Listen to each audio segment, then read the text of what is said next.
มูเลยพูดแต่หมักม่วงแล้วล่ะนะพูดแต่หมักม่วงแล้วล่ะโอ้ซ่อน2ได้เรื่องค่อยเด้อนี่พี่น้องเนาะอันนี้คือหมักม่วงโอ้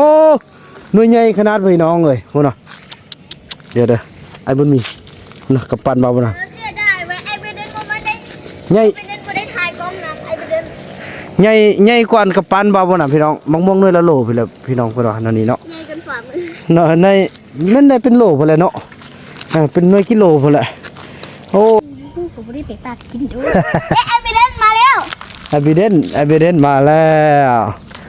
ไอเบเดนเนาะนี่พี่น้องนี่อยู่พบรรยากาศข้างหลัง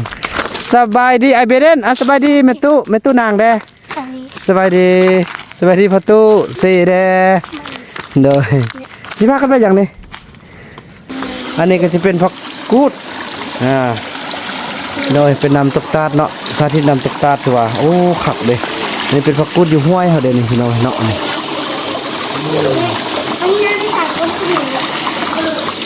พี่น้องถูกโบเฮียงเลยพุ่นมีปลาขอบใจFCผู้มีน้ำใจแบ่งปันเหมือนฟ้าบันดาลให้สร้างรายการนี้มาสวยเหลือคนทุ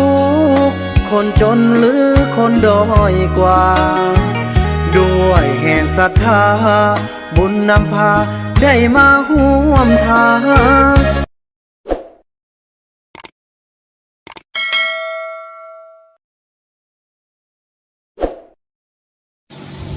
สบายดีน้องเน่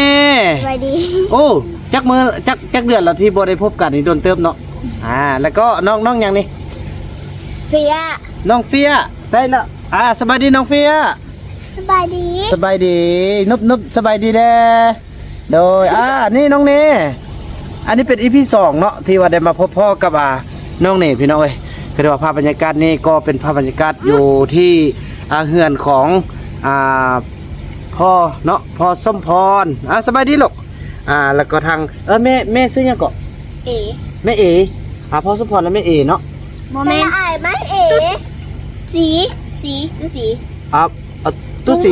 กับตู้สีลุงพรกับตู้สีถือว่าพ่อสมพรกับแม่ตู้สีพี่น้องโอ้ยไอ้บุญมีจะจับกล้องวิดีโอถือว่าภาพบรรยากาศนี้เป็นภาพบรรยากาศตอนแหลงพี่น้องเนาะก็ถือว่าจะได้เกี่ยมกินข้าวกินน้ำแล้วก็สร้างสรรค์กันและพี่น้องเนาะก็ถือว่าเป็นความอบอุ่นที่ว่าได้มีโอกาสมาฮอดมาถึงพี่น้องเนาะน้องในเพิ่นก็โอ้ยพี่น้องมากันจนแล่นกอดใส่เลยพี่น้องเนาะดีใจเนาะถือว่าเห็นกันดุนเด้เนาะเห็นกันดุนแล้วเนาะโอเคท่านผู้ชมภาพบรรยากาศนั้นจะเป็นไปได้พวกเขาครับชมภาพบรรยากาศตอนแรกก่อนเนาะโอ้ไอ้บุญมีกะจังซั่นเลยเนาะไปเห็นผู้ใดก็ว่าโดยไปเห็นผู้ใดก็ว่าคือก๊อปปี้เลยพี่น้องหัวไอ้บุญมีกับหัวบ่าวบุญนำพี่น้องเนาะก็เรียกว่าจังซั่นเลยพี่น้องพี่น้องตอนนี้น้องเนเพิ่นขี่รถที่เป็นแล้วพี่น้องสุดนั้นไอ้บุญนำมาตอนนั้นขี่เป็นบ่เดี๋ยวแนะนำโอ้ยนเด็กไซยอนโอ้สูงเลยเขาขี่ด้วยพี่น้องเนาะอันนี้เป็นน้องเนี่ยกับน้องฟางน้องเฟียน้องเฟียสบายดีอันเมตุนางเด้สบายดีเมตุนางกินฮอตร้านบ่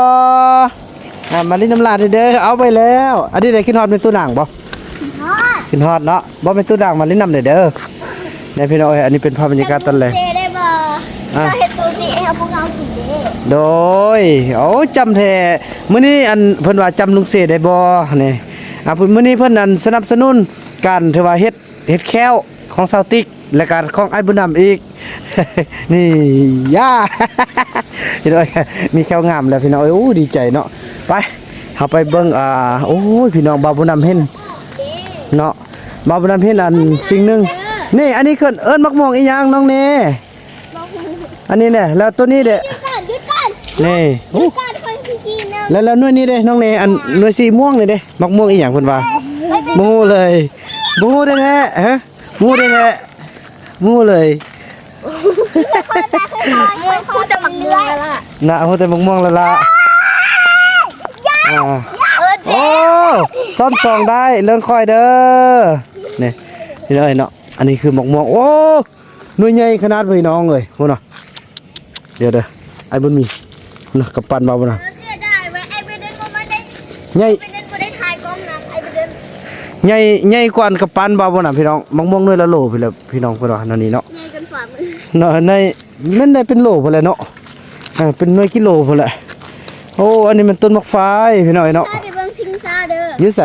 เดยูหัน โอ้เพิ่นสิพาไปเบิ่งสิงสานี่ นี่ตุ่น อันนี้มันต้นมะไฟพี่น้องเอ้ยโอ้โถ เขาฝังไว้มันหักไปแล้ว พาดพี่น้องเอ้ยทางล่างก็จะเป็นอันนี้สิงสาบ่โอ้เพิ่นมักขี่สิงสาอยู่พี่นี่อ๋อตัวพี่น้องดินกว้างขวางงามเหลือกเกินพุ่นน่ะอยู่โซนนี้ก็จะเป็นป่าไม้โอ้อันนี้เป็นสิงสาทางล่างจะเป็นบนเลี้ยงเป็ดเลี้ยงไก่แล้วก็จะเป็นสวนหน่อไม้ ค่อยมาหาภาพอันแมงจักจันอยู่พี่เคยแล้วก็เห็นเป็นโตแบบโตนะ เป็นหนึ่งมีคาบแล้วก็มีโตอยู่พี่ เอา บางมือก็สิมาไต้มัน โดยอันหน่อไม้ได้กินคู่มือบ่น้อง ฮะ หน่อไม้โป่งตลอดบ่ ผมไม่ได้ไปตัดกินด้วยไอ้ไปเล่นมาแล้ว ไอบิเดนมาแล้วไอบิเดนเนาะนี่พี่น้องนี่อยู่ธรรมชาติข้างหลังสบายดีไอบิเดนสบายดีแม่ตู้นางเด้สบายดีพ่อตู้เสเด้โดยสิพากันไปอย่างนี้ เนี่ย ไม่อย่าง นี่ ไม่อย่าง ฟังไอ้โตอันนั้นซื่อๆเนี่ยมันมีอย่างแค่ฟังโตนั้นซื่อๆเลยอันมันเห็นมันตายก็เลยมาฟัง อ๋อ เจ๊ก็ไม่ใช่โบเย็นใหม่ลืมไม่ได้ไปเงินมันพอไปเดี๋ยวแล้ว อ้อย น้องนี่เอ้ยมือครับนี่จะนอนนำไอ้บ่นำบ่ ก็ยากอยู่ยันพี่น้องดาสิไปขออนุญาตกันว่าให้นอนหรือบอก อ๋อเพิ่นว่าสิไปนอนนำบ่บ่นำ ถ้า พี่ ส น้อ ม ง มติให้นอนเด้ขอนอนกลางเด้ ได้ นอนข้างๆนอนบนนี้ โอเคได้เลยเนาะพอเพิ่นอยากนอนนำพี่น้องเนาะก็จะได้เอาน้องนี่นอนนำ นี่ก้นกี้เบียร์ถึงก้น ไปบ้านนี้ไปเบิ่งภาพบรรยากาศอยู่ที่บนเนาะอยู่ที่หน้าบ้านเนาะไอ้ยังก่อนนี่ลืมละไอ้ผู้ใหญ่ไอ้บีเดน เบเดนว่ามันดี เบเดนนะไอ้เบเดน พี่โตเบเดนบีเบเดน มีเบเดนเนาะโอ้พี่น้องเอ้ยขึ้นฮอดแม่นางแล้วก็พ่อเสเนาะพอมาสุดแล้วนี่ก็ได้เห็นเพิ่นเนาะเพิ่นเฮ็ดซูชิสุกินแซ่บพี่น้อยบ่มีวันลืมเลยซูชิแซ่บหลาย ใครมีใคร ไข่ปลาแซลมอนไข่ปลาแซลมอนอีหยังต่างพี่น้องคักขนาดพี่น้องเอ้ยเนาะความอบอุ่นดินโก้พุ่นน่ะไปทางหลังพุ่นน่ะเนาะพุ่นอันนี้เป็นปลูกผลไม้โอ้ยคักเด้พี่น้องเอ้ยดินกว้างขวางเหลือเกินงามหลาย ไอ้มันน่ะเบิ่ง โดย คอยเด้อระวังเด้อขี้ยานเด้อน้องนี่เพิ่นดีใจที่ได้มาพบบ่าวบุญน่ะอีกครั้งเพิ่นว่าบ่น่าเชื่อจะมาพบอีกแล้วเพิ่นว่าเนาะ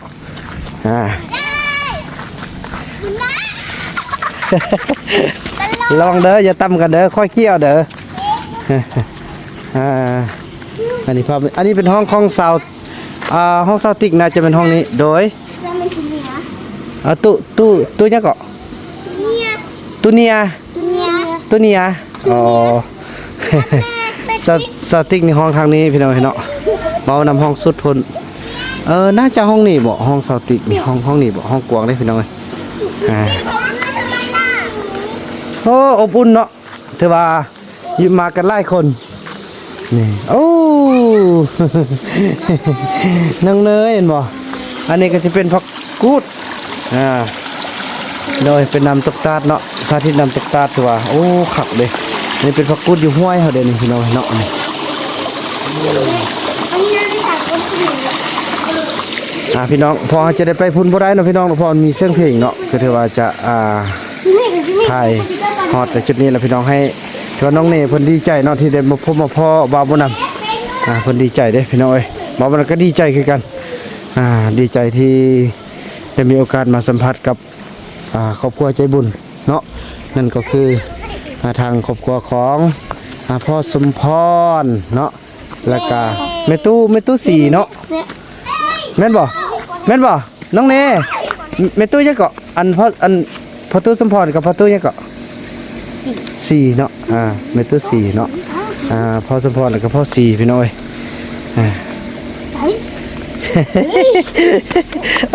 ใหญ่ไว้ขนาดใหญ่วันใหญ่คืนแท้ว่าพี่น้องเอ้ยเนาะมันทางนี้ก็จะเป็นอีกมุมนึงพอไปพุ่นบ่ได้อีหลีพี่น้องเพราะว่าอันนั้นเป็นอาจจะเป็นบอลที่ว่าฮับแขกเนาะแล้วก็บอลโอ้ลมกันเนาะพอเขาจะเปิดเพลงนี่ถือว่ามาทางนี้พี่น้องเนาะอันนี้เป็นโอ้หน้าบ้านนั้นมีน้องบ่มึงพี่น้องความรู้สึกสบายเนาะโอ้เท่าขนาดเลยพี่น้องเลยสบายอีหลีพี่น้องอันนี้แม่นต้นทุเรียนบ่นี่อ๋อต้นมะปางเนาะต้นมะปางต้นปางพี่น้องต้นโอ้หนองน้ำโบแห้งพี่น้องเลยหุ่นโถโบแห้งเลยพุ่นมีปลาโอ้แสดงว่าเพิ่นดูดน้ำใส่ได้นี่พี่น้อยเนาะอยู่พ่อต้องเรือเฮาก็น่าจะดูดน้ำใส่คือกันแหละนั่นนี่โอ้ภาพบรรยากาศสุดยอดเลยเนาะอันนี้เป็นต้นมักมอนนี่โอ้มักมอนบ่แม่นต้นมักเซี่ยว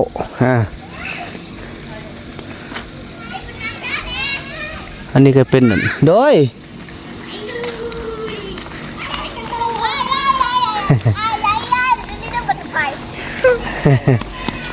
ถือว่าฮอดนี้ถือว่าน้องเนแล้วก็น้องฟิเนียนบ่จูเนียแล้วก็ไอเบเดนก็จะขออนุญาตจบคลิปกับสำนีก่อนเนาะน้องเฟย่าเนาะอาจจะขออนุญาตจบคลิปกับสำนีก่อนแล้วก็พบกันใหม่ในคลิปต่อไปเนาะคลิปนี้พวกเขาก็เข้าคำว่าสบายดี